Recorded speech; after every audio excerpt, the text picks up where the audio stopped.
quando alguém refere assim ao índio ou ao indígena, acha que é a mesma coisa. Índio, indígena, como sendo uma palavra que sai da outra. Mas não é, né? São duas palavras distintas. A palavra índio, por exemplo, é uma palavra que não tem significado. Ela é de fato um apelido, é uma palavra inventada, criada. Né? Ela não tem um sentido.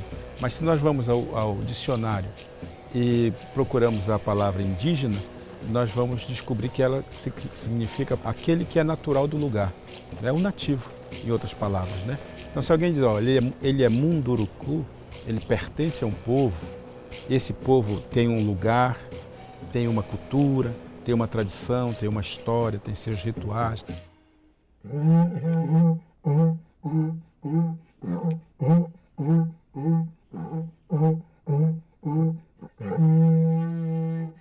E essa palavra indígena diz mais de mim do que a palavra índio. Só que a palavra indígena sozinha também ela não tem muito sentido, a não ser que as pessoas digam ele é um indígena Munduruku, né? Ele é um indígena tucano, ele é um indígena chavante, ele é um indígena caiapó.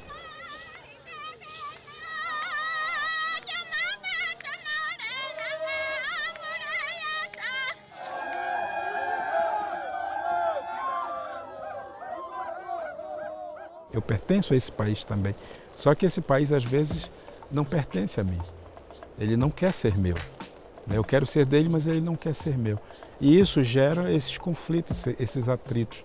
Então as pessoas acabam se distanciando muito e perdendo a oportunidade de aprender uns com os outros, né?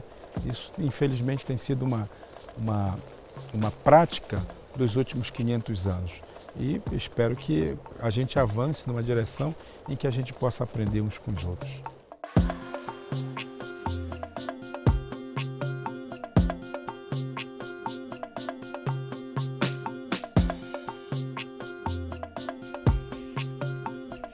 Essa invisibilidade apregoada dos índios que já deveriam ter sumido da cena é um trauma da mentalidade colonial brasileira.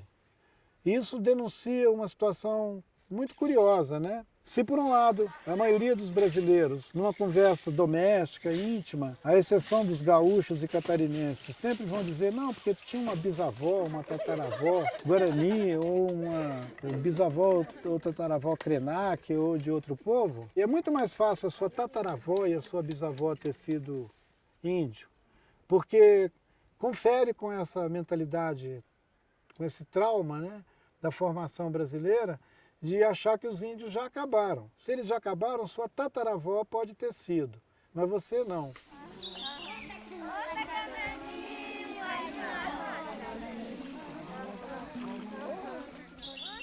O não indígena, ele não sonha, não sabe que existe indígena na Terra. Eles são recentes invasores, eles são outro pensamento. E nós, povo indígena, somos pensamentos diferentes, pensamento da floresta.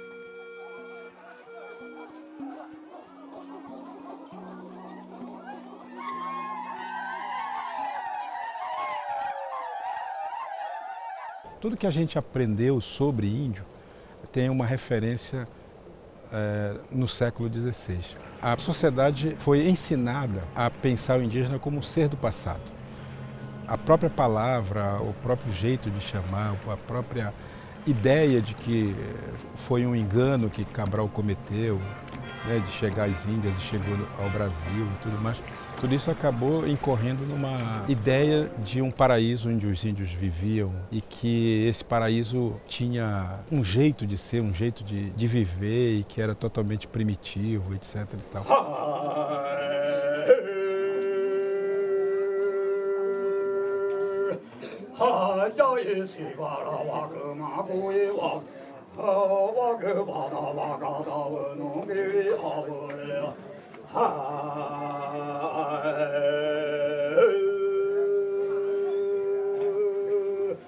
Isso, para mim, demonstra um pouco assim, como o nosso Estado brasileiro trata essa questão, sempre tratou, e como a escola, que é um instrumento de reprodução desse conhecimento, ela vem sendo repetitiva. Os índios viviam assim, Os índios viviam na oca, os índios viviam pelados, os índios caçavam, pescavam, né? E dificilmente isso é discutido na escola como o índio presente, né? O índio hoje. A palavra índio, ela meio que desqualifica. Ela tira de mim aquilo que efetivamente eu sou e coloca aquilo que eu não sou. Porque foi sendo repetido ao longo do tempo pela própria escola. Eu sou o índio, eu sou pobre, eu sou preguiçoso, eu sou selvagem, eu sou, enfim, alguém que atrapalha o desenvolvimento, o progresso. Quer dizer, eu sou uma negação. Então, a palavra índio, ela funciona um pouco assim, né?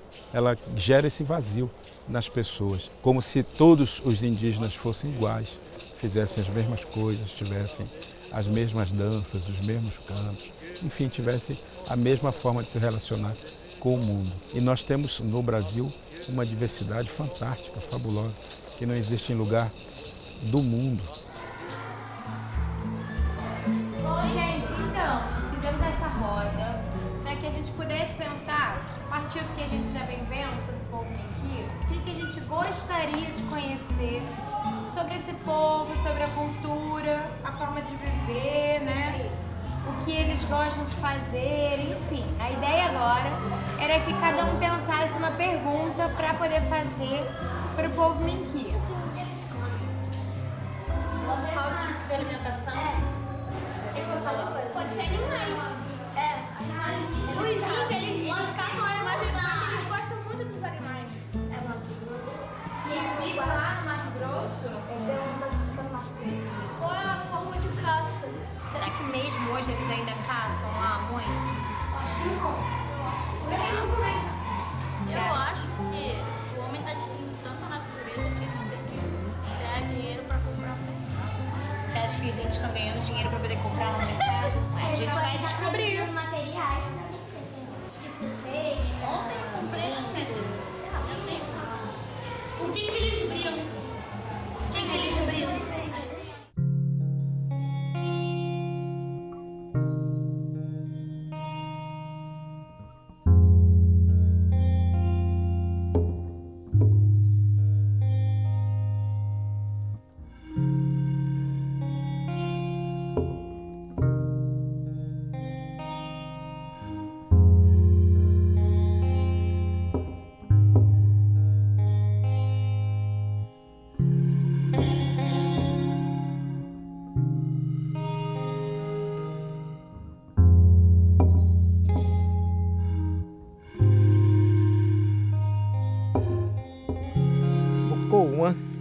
Kewan kutu kewan nakatan tapurun ke kewan mana puran maka ya ke mana ku ikemami ikemang kewan buko ya pa mana puran maka yo sa ke ku mana puran maka yo tapapak tamam namna mapa ku samemi tapak ada ke ku mana ku kenamami ke pouco sakana mami kewan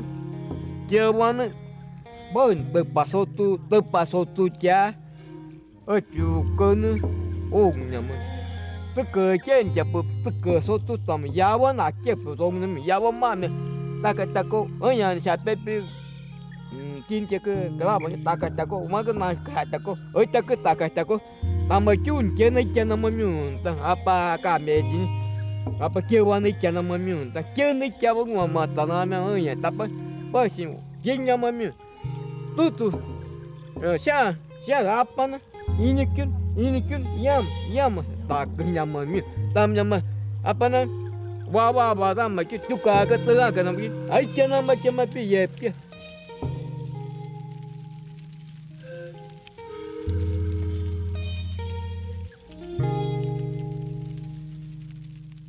Quando você está falando de índio de certa forma verdadeiro, é aquele que potencialmente é hostil, aquele que não veste roupa, aquele que não fala português, aquele que não tem nenhuma perspectiva de inserção na cidadania brasileira, que não demanda terra, que não pede educação.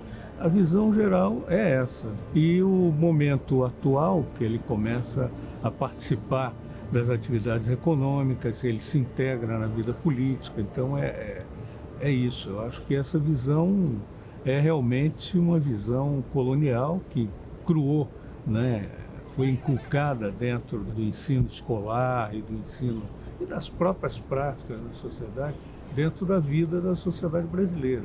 A gente acha extremamente importante que as crianças se eduquem coletivamente, né? Pensando nos valores do grupo. Dentro dessa ideia, a gente trabalha com uma coisa que eu acho bastante interessante de contar, que é assim, nas nossas turmas elas têm nomes de povos indígenas, né? A criança, quando ela entra na escola, especificamente vou falar a partir do ensino fundamental 1, ela tem um nome, ela tem um nome de um grupo, né? E ela vai carregar esse nome até a hora que ela sair do ensino médio. Então, por exemplo, se ela é Minqui, ela entrou Minqui e não houver uma retenção, que é bastante difícil dentro da nossa prática pedagógica, ela vai ser Minqui a vida inteira, ela vai ser Apurinã, enfim. É tudo mentira. Pedro Álvares Cabral não descobriu o Brasil. Quem falou que primeiro foram os índios. Isso é muita injustiça. Não é? Foi os índios. Foi eles que foram os primeiros habitantes aqui do nosso querido nosso Brasil. Se na década de 70 e 80 eles já diziam que não tinham mais os Guarani ali no litoral São Paulo, menos ainda lá para o lado do Rio de Janeiro, né? Angra, que insistam fazendo essa mesma afirmação, com esse mesmo papo, 40, 50 anos depois, é mais um sintoma do tipo de mentalidade que nós fomos sedimentando ao longo da história colonial do Brasil. Porque como os índios estavam programados para acabar, e esse programa rodou até ali na Constituinte de 88, por aí afora, era muito natural que as pessoas se surpreendessem com o fato de os Guarani estarem vivos e ainda por cima reivindicando um lugar para ficar com suas aldeias ali na Serra do Mar, entre São Paulo e Rio de Janeiro e também em São Paulo.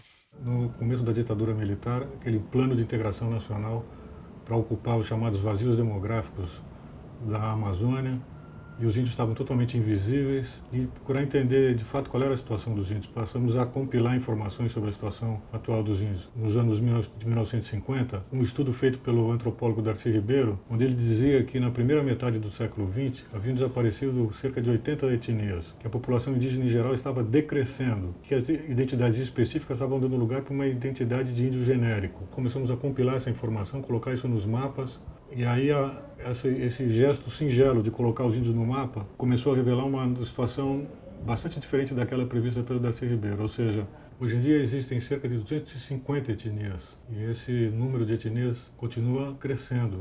Estariam ingressando num novo paradigma de relação com a sociedade nacional de populações com o futuro e não apenas populações com o passado. E segundo o IBGE, a população indígena que se identifica como indígena no Brasil está perto de 900 mil pessoas. Povos originários, povos que sobreviveram à modernização, né, das culturas no mundo, estão presentes em todos os lugares.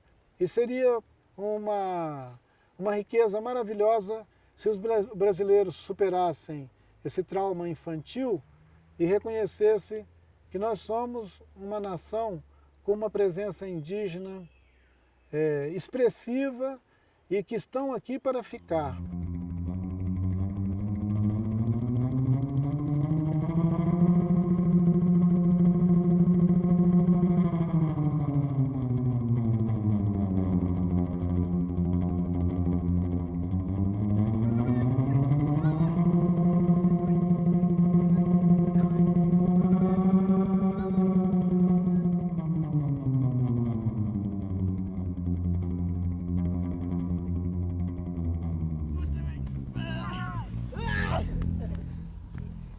Pode existir umas brincadeiras que a gente não conheça que seja inventada por eles. Bruno! Eles têm escola lá?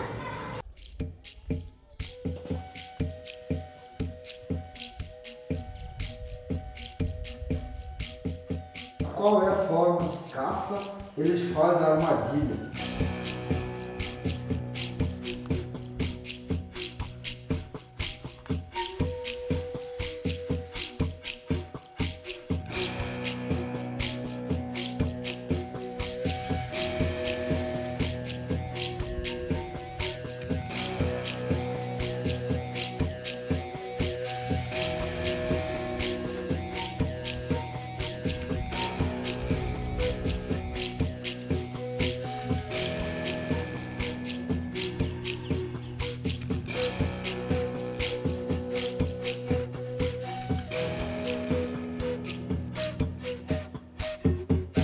gente começou isso muito informalmente, passamos anos de informalidade na escola, que foi uma maravilha, que a gente era livre para fazer o que queria, até que esses atuais professores disseram, não, Iurucci, nós temos que ensinar as crianças, nós já sabemos, temos que passar adiante. Aí tivemos que oficializar a escola, que foi uma necessidade, não tinha como escapar disso. Tem seus positivos e tem seus grandes negativos, que a gente ficou atrelado a um sistema, que é um sistema único, não é um sistema específico e diferenciado.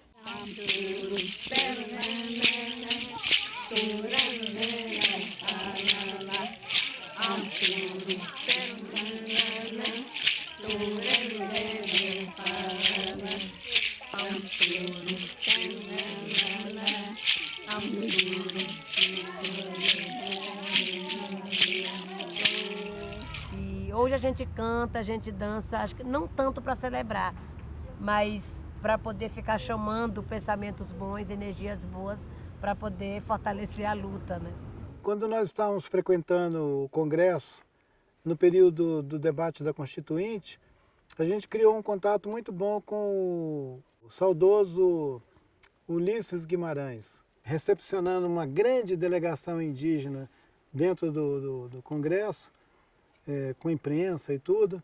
Ele virou e disse: é dos índios que nós recebemos muitos nomes dos lugares por onde nós andamos. Foram os índios, por exemplo, que nos deram Jabuticaba. E olha o nome das cidades que eles nos deram: Ubatuba, Pindamonhangaba. Aí eu escutei o doutor Ulisses fazendo aquele comentário sobre o que os índios deram ou não deram. Aí eu fiquei pensando, uma pessoa tão bacana igual o doutor Ulisses, o único exemplo que ele consegue dar da razão por que os índios são importantes na nossa história, são exemplos tão simplórios, né? E eu espero não agredir com a minha manifestação o protocolo dessa casa,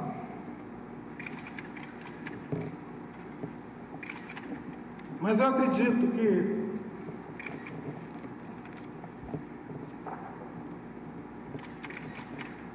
os senhores não poderão ficar omissos, os senhores não terão como ficar alheios a mais essa agressão movida pelo poder econômico, pela ganância,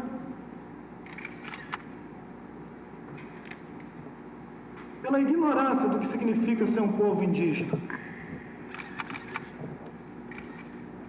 O povo indígena tem um jeito de pensar, tem um jeito de viver,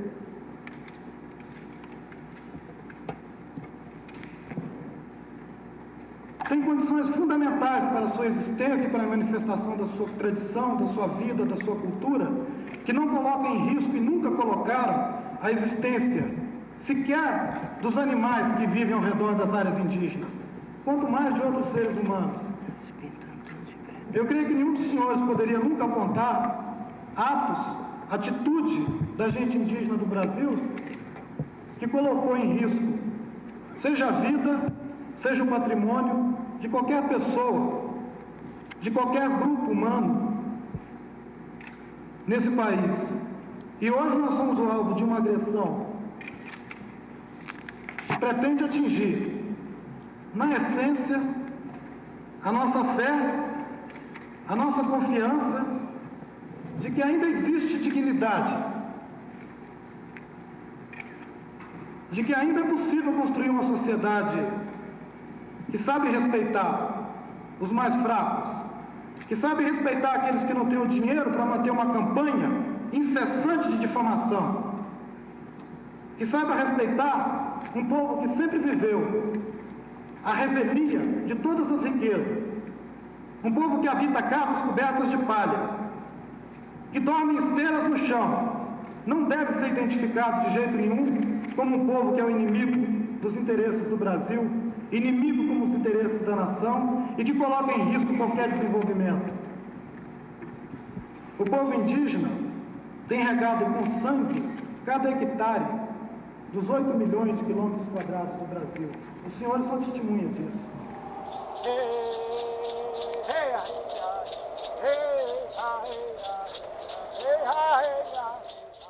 Se nós não tivéssemos legado esse território imenso, a gente não tinha Brasil nenhum, entendeu?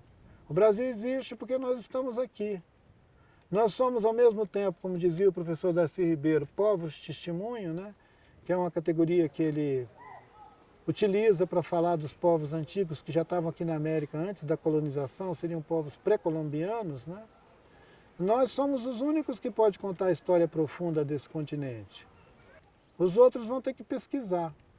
Então pode ficar tranquilo que nós vamos continuar ensinando para essas pessoas que ainda não entenderam onde estão pisando, que é para pisar suavemente aqui nesse lugar. Porque esse lugar é antigo. É uma parte desse organismo vivo, que é o planeta Terra, e nós somos guardiões daqui.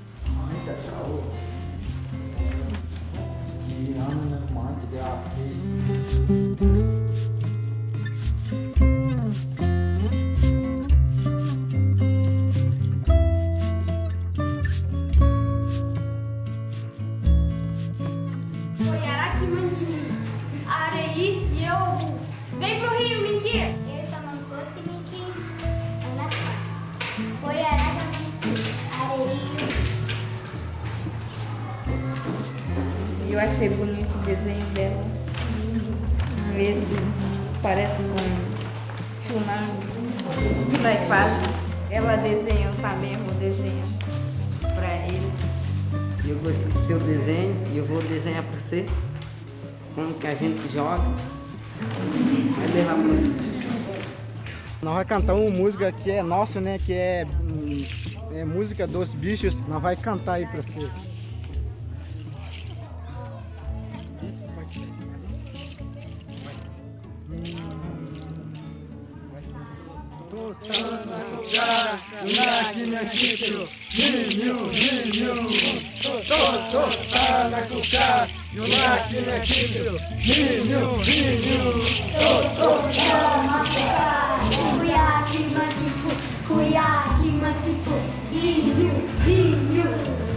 Vai, Miguel!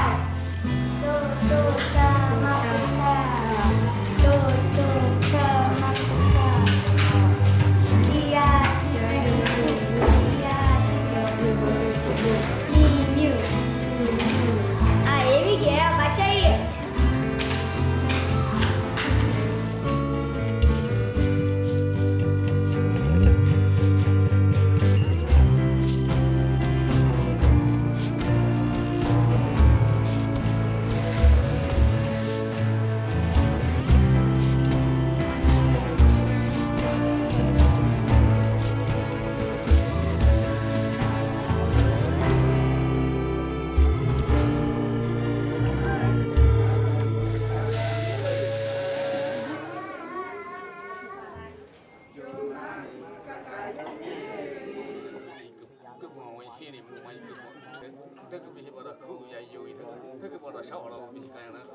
Hãy subscribe cho kênh Ghiền Mì Gõ để